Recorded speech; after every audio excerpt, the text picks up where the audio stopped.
Last week, we looked at why sanctuary could actually end up being a reality.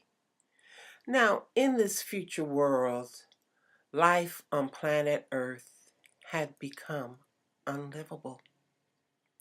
Aside from all of the major cities that had gotten weakened or wiped out from floods and tsunamis and earthquakes, there were all those other places that had been affected by nuclear disasters, not wars even, but explosions of nuclear reactors that weren't taken care of because governments chose to limit inspectors, to limit government control.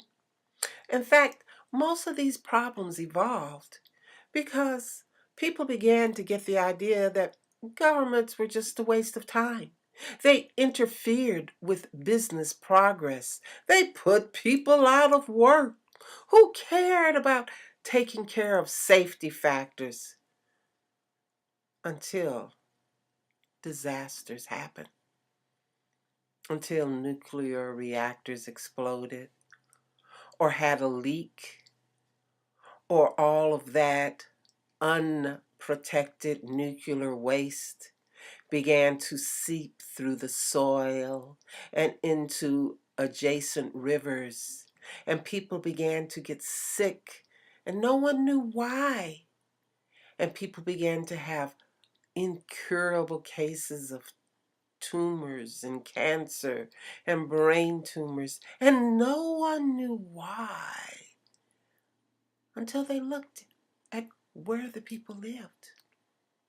And they tested the soil and the water and found out people were being poisoned by radiation sickness seeping through the soil because no one bothered to inspect, because no one thought it was important, because people wanted to practice their business and have freedom for their businesses.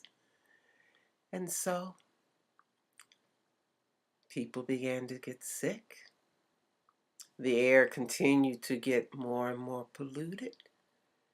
And those who really wanted to live a good life started to come together to support each other and to examine how they could protect themselves and build a positive future for humanity. To learn more of their results, come back next week for another story from Sanctuary. And if you haven't yet, please subscribe.